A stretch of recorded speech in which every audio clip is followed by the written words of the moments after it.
The crowd roared as the Navy hero stepped onto the stage, medals gleaming under the Connecticut sun. Senior Chief Petty Officer Caleb Harrington. The name echoed through the speakers, and in the front row, Judge Howard Harrington's face turned white as a ghost. He recognized that jawline, those steady hands, the same hands he had slammed the door on 10 years ago, when his 18-year-old son chose the sea over law school. Now, Caleb's hands held something else, a 10-year-old boy with curious eyes, gripping his father's uniform like it was the safest place in the world. The judge's wife clutched her pearls, her lips trembling. Their son hadn't just survived. He hadn't just returned. Caleb had become the man the whole town was celebrating, while they sat there, strangers to their own grandson. And when he finally looked at them, his eyes held no anger. Only something far more devastating. What Caleb did next would shatter everything they believed about family, forgiveness, and the true meaning of success. The Harrington Mansion stood like a monument to 3 generations of legal excellence on Maple Ridge Drive, Millbrook, Connecticut. Every brick, every column, every perfectly trimmed hedge whispered of tradition, prestige, and expectations carved in stone. Inside those walls, portraits of distinguished lawyers lined the hallway, their stern faces watching over anyone who dared walk beneath them. Judge Howard Harrington had added his own portrait just last year, right next to his father's and grandfather's, leaving a conspicuous empty space for the 4th generation. That space was meant for Caleb, but Caleb Harrington never felt at home under those watchful eyes. At 18, he was tall and broad-shouldered, with calloused hands that didn't match the silk ties his father wanted him to wear. While other Harrington men spent their youth in libraries and courtrooms, Caleb spent his down at the harbor, elbow-deep in boat engines, helping old fishermen fix their vessels for nothing but a handshake and a fishing story. His father called it a waste of time. His mother called it a phase. Caleb called it the only time he felt like himself. The night everything changed started like any other dinner in the Harrington household. Crystal glasses clinked against fine china. The chandelier cast its golden glow over roast beef and uncomfortable silence. Howard sat at the head of the table, his posture rigid as a courthouse pillar, while Catherine arranged and rearranged the napkin on her lap. Caleb pushed peas around his plate, rehearsing the words he had practiced for weeks. Tonight was the night. He had already signed the papers. There was no turning back. His father cleared his throat and announced that Yale Law had sent another reminder about the application deadline. He mentioned that he had taken the liberty of calling Dean Morrison, an old friend from his Harvard days, and everything was arranged. All Caleb needed to do was sign the paperwork and show up in September. Howard smiled the smile of a man who believed he was giving his son the world. Caleb set down his fork. The metal clinked against porcelain like a gavel. He told his father that he was not going to Yale. He watched his mother's hand freeze mid-reach for her wine glass. His father's smile remained fixed, as if his face hadn't received the message yet. Caleb continued, his voice steady despite his racing heart. He explained that he had enlisted in the United States Navy and was reporting for basic training in 2 weeks. He had already signed the papers. It was done. The silence that followed was heavier than anything Caleb had ever felt. His father's smile finally cracked, crumbled, and fell away like plaster from an old wall. Howard's face cycled through confusion, disbelief, and finally settled on a shade of purple rage that Caleb had never seen before. His mother whispered his name like a prayer, or perhaps a curse. But his father's voice cut through everything, cold and sharp as a blade. Howard rose from his chair, knocking it backward. He declared that no son of his would throw away 3 generations of legacy to go play soldier. He called Caleb a disgrace, a disappointment, a stain on the Harrington name. He pointed toward the door with a trembling finger and told Caleb that if he walked out to join the Navy, he should never walk back in. He said Caleb would be dead to him. Caleb stood slowly. He looked at his mother, hoping for something. Anything. A word of defense. A flash of support. But Catherine only stared at her plate, tears sliding silently down her cheeks, her loyalty to her husband winning over her love for her son. Caleb nodded once, understanding everything in that single moment of maternal abandonment. He walked to his room, packed a single backpack with clothes and a photograph of his grandmother, the only Harrington who had ever understood him, and walked down the grand staircase one last time. The rain started as he reached the front door. His father stood in the foyer, arms crossed, face carved from granite. His mother had retreated somewhere out of sight, her sobs echoing faintly from the kitchen. Caleb paused with his hand on the doorknob. He wanted to say something profound, something that would make his father understand, but the words wouldn't come. So he simply said goodbye and stepped out into the storm. The door slammed behind him with a finality that echoed through his bones. Rain soaked through his jacket within seconds, plastering his hair to his forehead, mixing with tears he refused to acknowledge. He walked down the long driveway, past the manicured lawns and the iron gates with the Harrington crest, and he never looked back. At 18 years old, Caleb Harrington left behind everything he had ever known, carrying nothing but a backpack, a broken heart, and a dream of the open sea. Basic training nearly broke him. Not physically, Caleb had always been strong, but emotionally. Every night in his bunk, surrounded by snoring strangers, he wondered if his father was right. Maybe he was a disgrace. Maybe he had thrown everything away for nothing. But every morning, he woke up and pushed through. He ran until his lungs burned. He studied until his eyes blurred. He followed orders until his body moved on instinct. And slowly, the Navy began to feel like home. 2 years into his service, Caleb discovered his gift. During a routine engine inspection on the USS Resolute, the chief engineer hit a problem that had stumped everyone for days. A complex malfunction in the propulsion system that the manuals couldn't explain. Caleb asked to take a look. 3 hours later, the engine purred like new. Word spread quickly. The kid from Connecticut had golden hands. They assigned him to engineering, and Caleb thrived. Every broken machine was a puzzle waiting to be solved. Every malfunction was a challenge he attacked with the same determination that had carried him through basic training.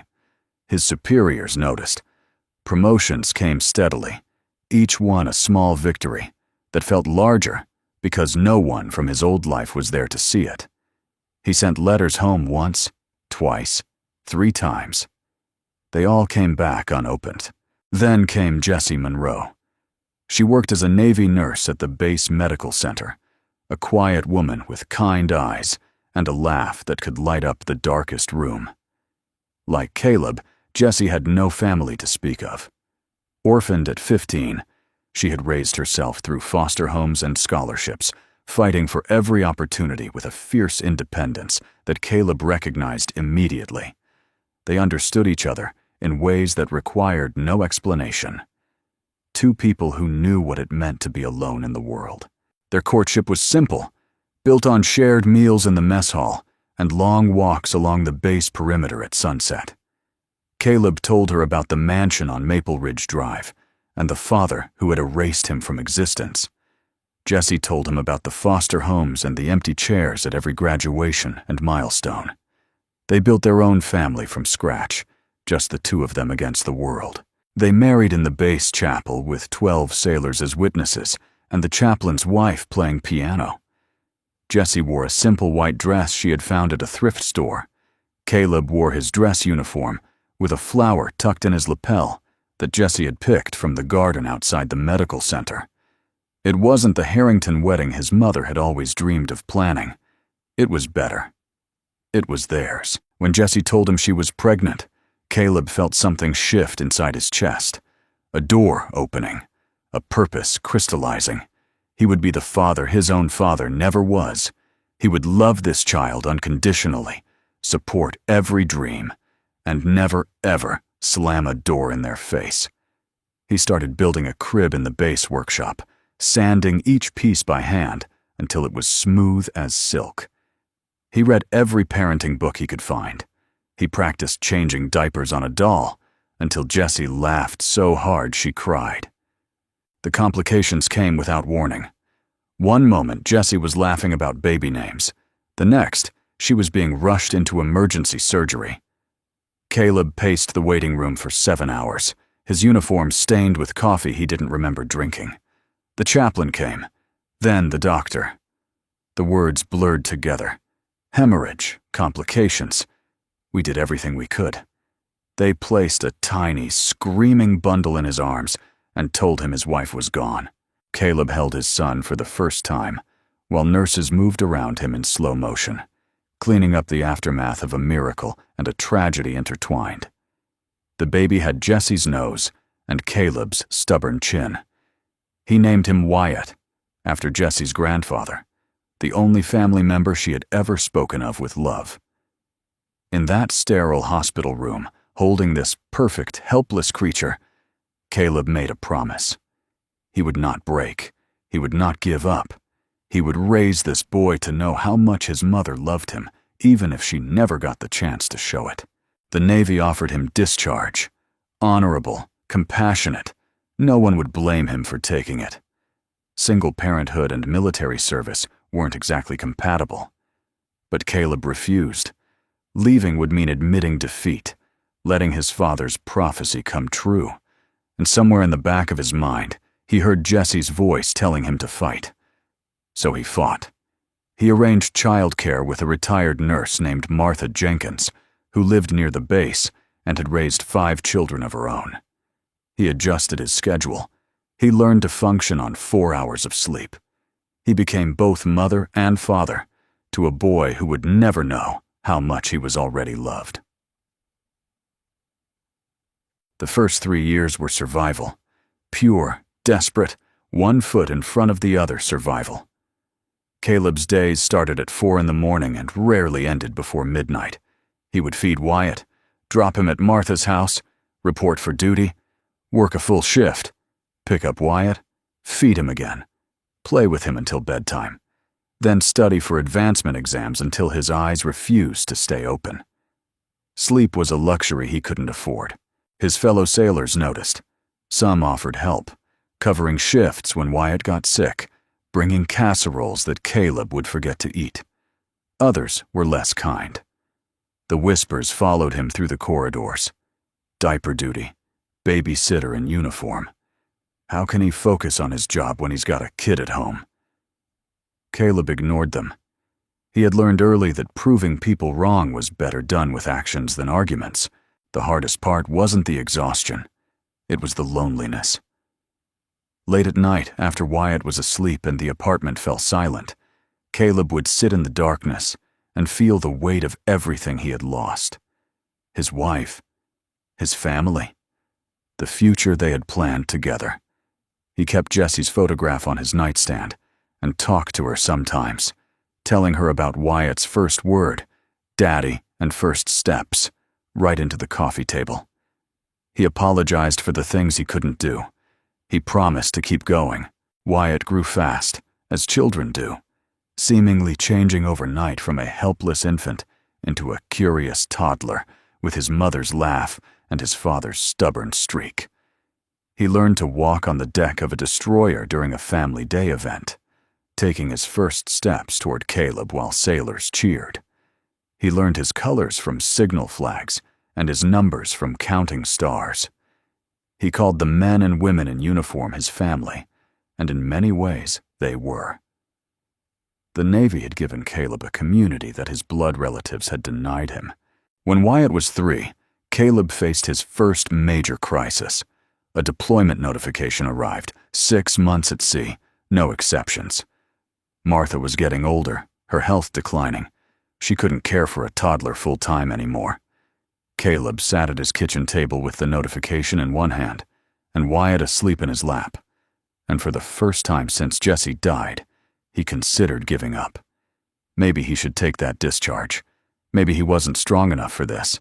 Then Wyatt stirred, opened his eyes, and asked in his small voice if Daddy was sad. Caleb smiled despite everything and said no, just thinking. Wyatt nodded seriously and said that when he was sad, Mommy's picture made him feel better. He pointed at the nightstand where Jessie's photo sat in its silver frame. Caleb hugged his son tight and made a decision. He would find a way. He always found a way. The solution came from unexpected quarters. Commander Frank Dawson, Caleb's superior officer, called him into his office the next morning. Frank was a weathered man in his 50s, career Navy, with a reputation for toughness that bordered on legendary. Caleb expected a lecture about focus and commitment. Instead, Frank asked about Wyatt. He asked about the deployment.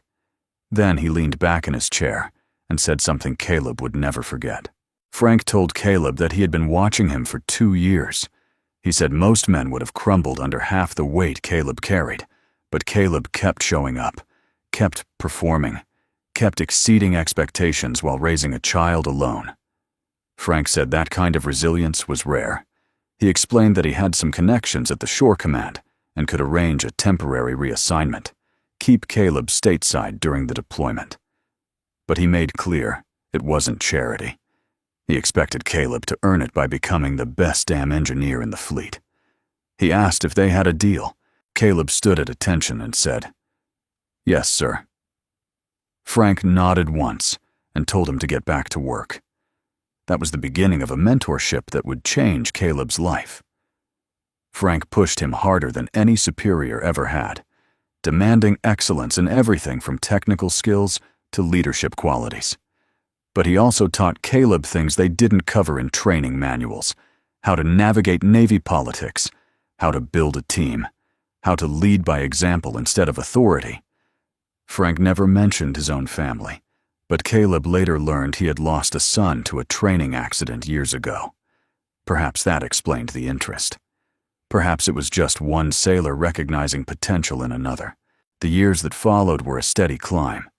Petty officer 3rd class, 2nd class, 1st class. Each promotion came with more responsibility, more recognition, more proof that Caleb had made the right choice all those years ago. He specialized in propulsion systems, becoming known throughout the fleet as the man you called when nothing else worked. His reputation spread through channels both official and unofficial. When the USS Constellation needed a chief engineer for her Pacific deployment, Caleb's name topped the list. Wyatt turned 7 the year Caleb made chief petty officer. They celebrated with a cake Martha baked and a small party at the base community center. Wyatt blew out the candles and wished for his dad to always come home safe. Caleb smiled and ruffled his son's hair, but inside, something ached. Wyatt was growing up fast. Soon he would start asking questions Caleb didn't know how to answer. Questions about grandparents, about family, about why they never visited the big house in Connecticut that Daddy mentioned once in a story, and never again. The questions came sooner than expected. One evening, while doing homework at the kitchen table, Wyatt looked up and asked if he had grandparents. Other kids talked about visiting Grandma and Grandpa. He wanted to know where his were. Caleb set down the dish he was drying and sat across from his son. He chose his words carefully. He explained that yes, Wyatt had grandparents, but they lived far away, and they had a disagreement with Daddy a long time ago. Wyatt asked what kind of disagreement. Caleb said it was complicated adult stuff, and maybe they would talk about it when Wyatt was older. Wyatt accepted this, as children do, but Caleb saw the curiosity lingering in his eyes. That night, after tucking Wyatt into bed, Caleb pulled out a box he kept in the back of his closet. Inside were letters he had written over the years, addressed to his parents, never sent. Some were angry, pages of accusations and hurt. Others were gentle, olive branches extended across the silence. The most recent one was a simple update about Wyatt's first day of school, written 3 years ago. Caleb read through them all, then closed the box and put it away. Some bridges weren't meant to be rebuilt. The news from Millbrook arrived through official channels, forwarded by someone who still remembered the Harrington name. Judge Howard Harrington had suffered a stroke. He was expected to recover, but his age and stress levels were concerning. Caleb read the notification 3 times, waiting to feel something. Satisfaction that the old man's body was finally betraying him the way his heart had betrayed Caleb. Grief for the father he had lost long before any stroke. But mostly, he felt nothing. Just a hollow space where emotion should have been. He drafted a letter that night, handwritten on Navy stationery. He wrote that he had heard about the stroke and hoped his father was recovering well. He mentioned that Wyatt was doing well in school and loved the ocean. He said maybe, someday, they could talk. He signed it simply with his name. No rank, no titles, just Caleb. Then he looked at the letter for a long time, folded it carefully, and placed it in the box with all the others. Another bridge not crossed. Another door left closed. The night that changed everything started like any other watch on the Pacific. The USS Constellation cut through dark waters 500 miles from the nearest landmass, her crew of 200 settling into the rhythms of a routine patrol. Caleb was in his quarters reviewing maintenance reports when the first alarm sounded. Then the second. Then the ship lurched violently to starboard, sending his coffee cup crashing to the floor. He reached the engine room in 3 minutes flat, pushing through corridors filled with confusion and the acrid smell of electrical fire. What he found stopped him cold. The main propulsion system had failed catastrophically, multiple points of failure cascading through backup systems like dominoes. Worse, seawater was flooding through a ruptured seal, and the pumps were already overwhelmed. The chief on duty was shouting orders, but his eyes were wide with panic. They were 4 hours from the nearest Coast Guard station. In this weather, with these conditions, they had maybe 3 hours before the ship went down. The captain's voice crackled over the intercom, steady despite the circumstances. He announced that all hands were to prepare for possible evacuation and asked for a damage report from engineering. The chief looked at Caleb. Everyone looked at Caleb. He felt the weight of 200 lives pressing down on his shoulders. 200 families waiting at home. 200 reasons to find a solution where none seemed to exist. Caleb closed his eyes for 3 seconds. He thought of Wyatt, probably asleep right now in Martha's spare bedroom, dreaming of the day Daddy came home. He thought of Jessie and what she would tell him if she were here. Then he opened his eyes and started giving orders.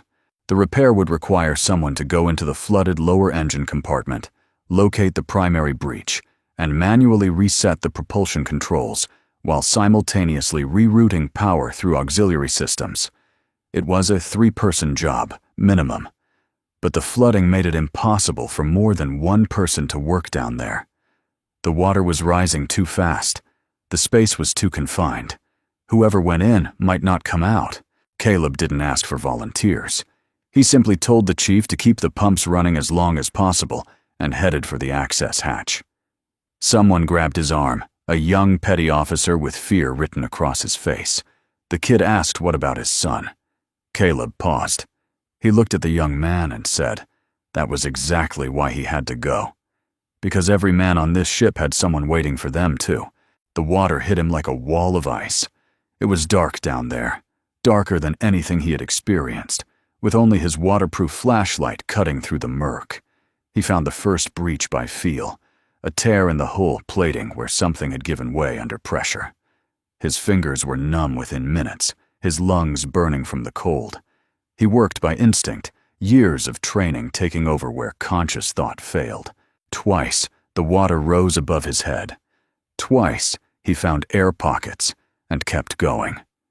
The repair took 6 hours, not the 15 minutes the manual suggested for similar procedures. 6 hours of fighting the cold, fighting the water, fighting his own body's desperate desire to give up. His hands cramped so badly he couldn't feel them anymore. His vision blurred.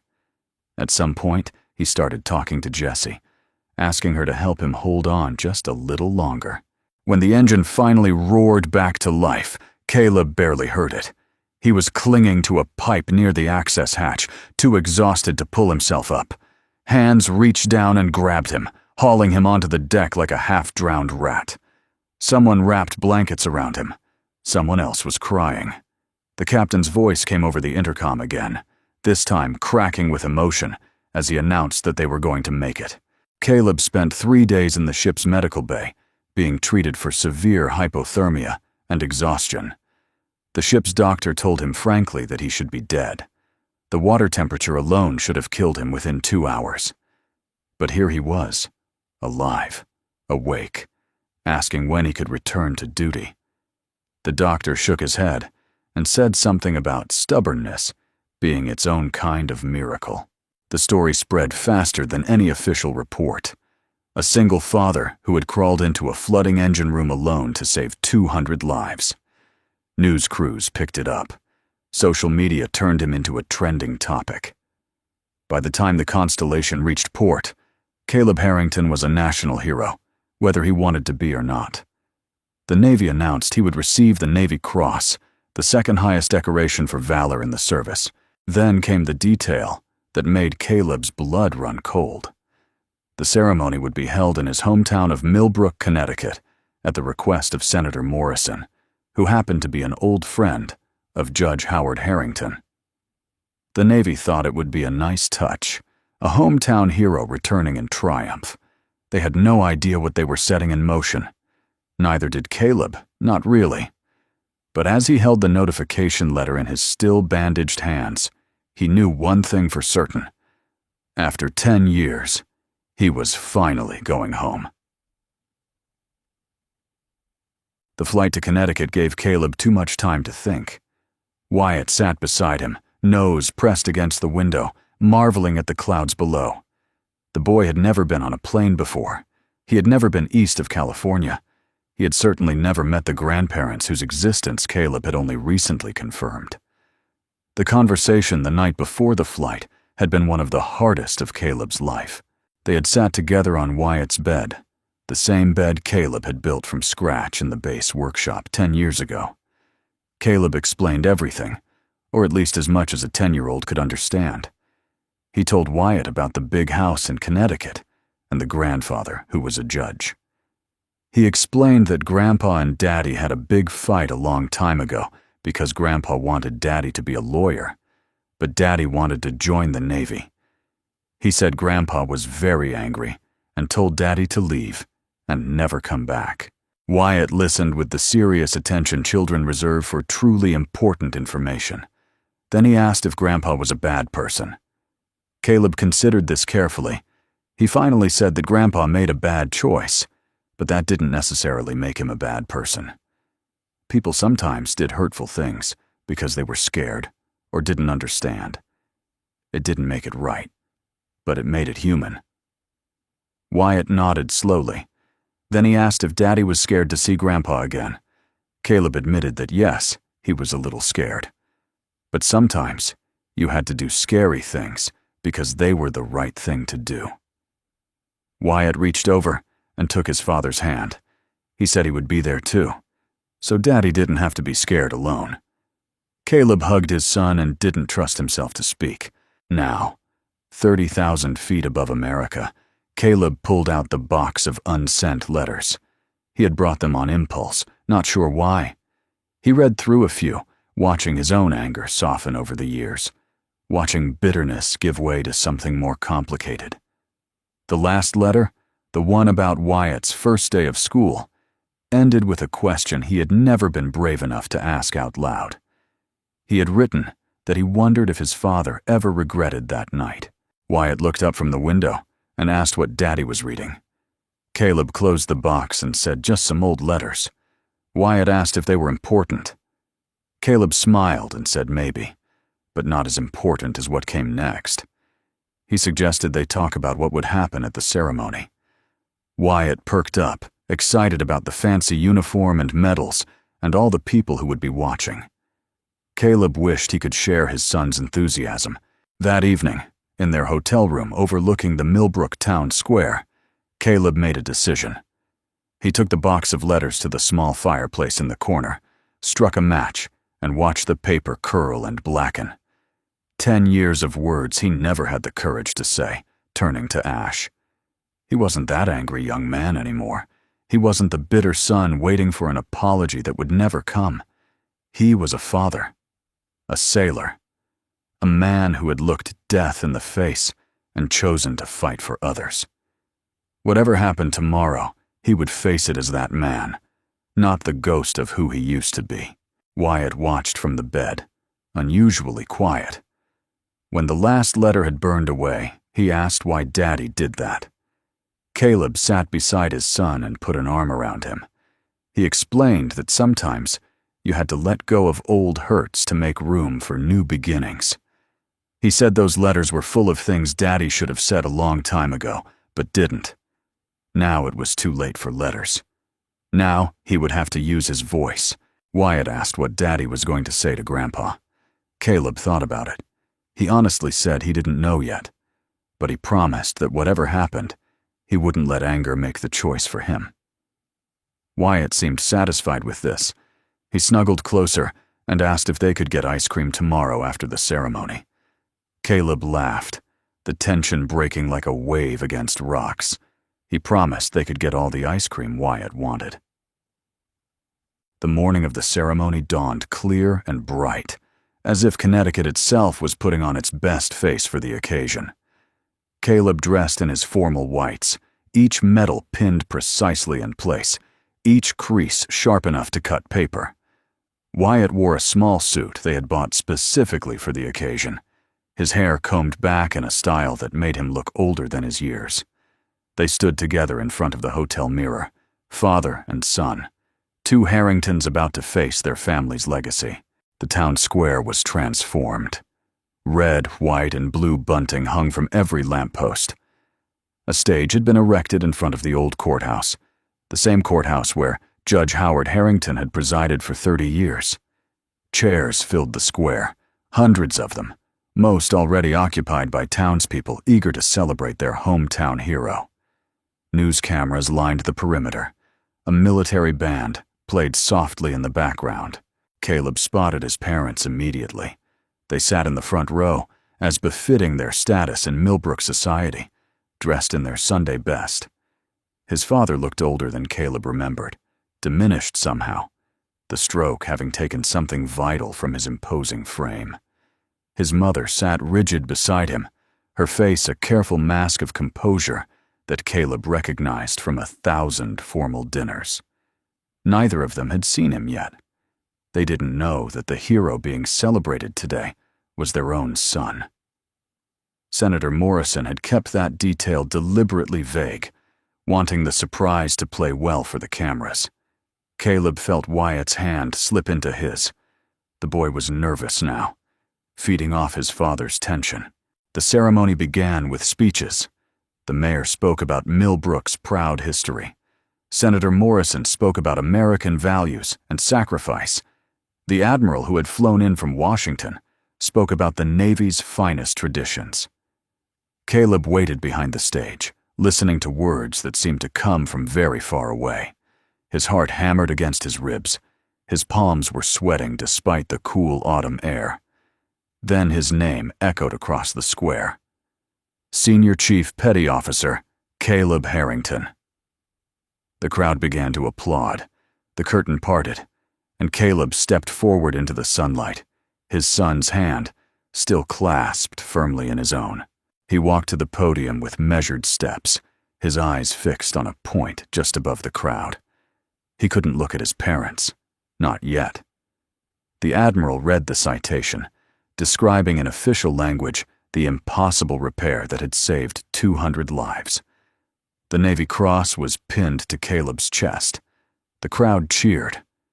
Through it all, Caleb stood at attention, his face revealing nothing. Then it was his turn to speak. He had prepared remarks, safe words about duty and honor and gratitude. But standing there, with the Connecticut sun warm on his face, and his son beside him, and his parents frozen in the front row, the prepared words seemed hollow. He set them aside and spoke from somewhere deeper. Caleb began by saying that 10 years ago, he left this town with nothing but a backpack and a broken heart. He explained that his father, his hand found Judge Harrington in the crowd, and their eyes finally met. Told him that joining the Navy was a disgrace, that he was throwing away his legacy. He paused as murmurs rippled through the audience. He continued, saying his father told him to never come back. Judge Harrington's face had gone completely white. Catherine had her hand pressed over her mouth. But Caleb continued.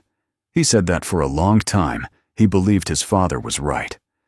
Every night in basic training, every failure and setback, he heard those words: disgrace, disappointment. He thought maybe he had made the worst mistake of his life. His voice softened. He said then he found something he wasn't looking for: a family. Not the one he was born into, but the one he chose. The men and women who served beside him. The community that raised his son when he had no one else. He looked down at Wyatt, and his voice caught. He said he found a reason to become the man he wanted to be, instead of the man others expected him to be. He looked back at his parents. He told them that he did not come here today for their approval. He said he stopped needing that a long time ago. He came here because his son deserved to know where he came from. Because every child deserved to know they had grandparents, even imperfect ones. The crowd was utterly silent. Camera flashes popped like distant lightning. Judge Harrington sat motionless, his face unreadable. Catherine was crying openly now. Caleb concluded by saying the Navy taught him many things, but the most important lesson came from his son. He said Wyatt once told him that if Grandpa hadn't sent Daddy away, then Daddy never would have met Mommy, and Wyatt wouldn't exist. He smiled slightly and said out of the worst moment of his life came the best thing that ever happened to him. That was what he wanted his father to understand. He said the door his father slammed shut led him to exactly where he needed to be. He said he wasn't angry anymore. He was grateful. He stepped back from the podium to thunderous applause, but his eyes were only on the front row, where his father was slowly, painfully rising to his feet. The crowd parted as Judge Howard Harrington walked toward the stage. Each step seemed to cost him something. His wife reached for his arm, but he shook her off. He had to do this alone. Father and son faced each other for the first time in 10 years. The crowd held its breath. The camera zoomed in. Howard's lips trembled. He opened his mouth to speak, but no words came. 10 years of silence had made him forget how to begin. Caleb saved him the trouble. He turned to Wyatt and said there was someone he wanted him to meet. He introduced his son, explaining that this was Wyatt, named after his mother's grandfather. He said Wyatt was 10 years old, loved the ocean just like his dad, and was the bravest kid Caleb knew. Wyatt stepped forward with the solemn courtesy Caleb had taught him. He extended his hand and said it was nice to meet you, sir. Howard stared at the small hand, at the face that carried traces of both his son and the wife he had never known. Something cracked behind his eyes. Howard took his grandson's hand, not in a handshake, but in both of his own, holding it like something precious and fragile. His voice came out rough, broken. He told Wyatt that he was the one who was honored. Catherine appeared beside them, tears streaming down her face. She knelt to Wyatt's level and introduced herself as Grandma, asking if she could give him a hug. Wyatt looked at Caleb, who nodded once. The boy stepped into his grandmother's arms. Howard turned to Caleb. The words seemed to cost him everything he had left. He said he was sorry. He admitted he was a proud, stubborn old fool who wasted 10 years that he could never get back. He said he was not asking for forgiveness because he didn't deserve it. But he wanted Caleb to know that every day of those 10 years, he regretted what he did. Caleb studied his father's face, searching for the man who had slammed the door on a rainy night so long ago. That man seemed very far away now, replaced by someone smaller, humbler, undone by his own mistakes. It would be easy to walk away. It would be satisfying to let his father feel even a fraction of the rejection Caleb had carried for a decade. But Wyatt was watching, and Caleb had promised to be the father. His own father never was. Caleb told his father that he didn't need an apology. He said what was done was done. They couldn't get those years back, and he wasn't sure they could ever be the family they should have been. But he gestured to Wyatt, still wrapped in Catherine's embrace, and said for Wyatt's sake, they could try to be something new. He extended his hand. Howard looked at the offered hand. Then he stepped forward and pulled his son into an embrace, the first in over a decade. It was awkward, unpracticed. Two men who had forgotten how to be father and son. But it was real. The crowd erupted in cheers. Wyatt wiggled free from his grandmother and ran to join the hug, wrapping his small arms around both generations of Harrington men. They did get ice cream after the ceremony, just as Caleb had promised. A small shop on Main Street that Caleb remembered from his childhood, still run by the same family, still serving the same rocky road that had been his favorite at Wyatt's age. They sat at a corner table, the four of them, Caleb and Wyatt and Howard and Catherine, eating ice cream and fumbling through conversations that felt both strange and necessary.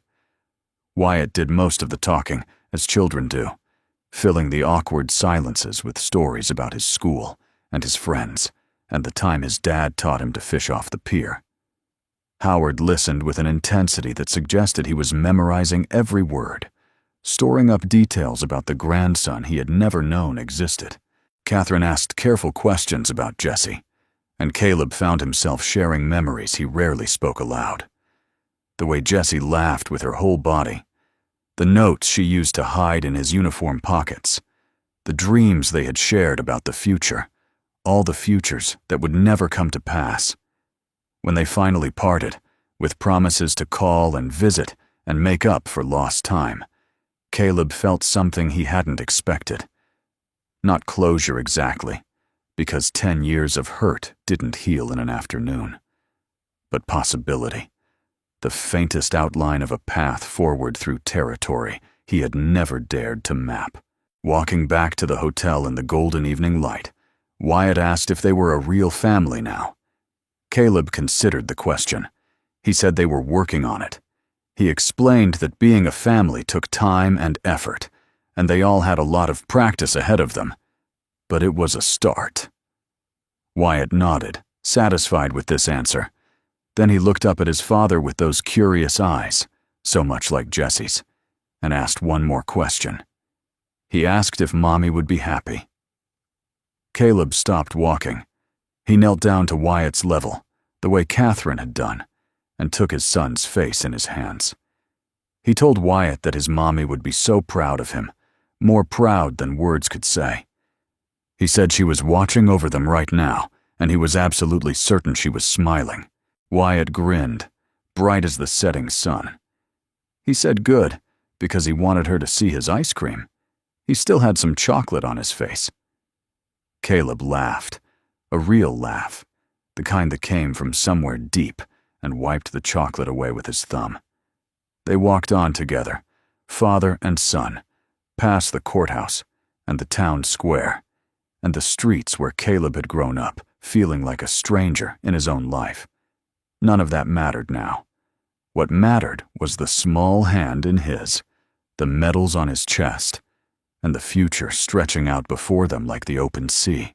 Behind them, in the window of the Harrington mansion on Maple Ridge Drive, a light came on for the first time in years.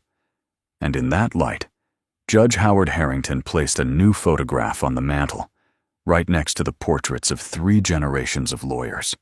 It showed a man in navy whites, a small boy at his side, both of them smiling at something beyond the frame. The 4th generation had finally come home.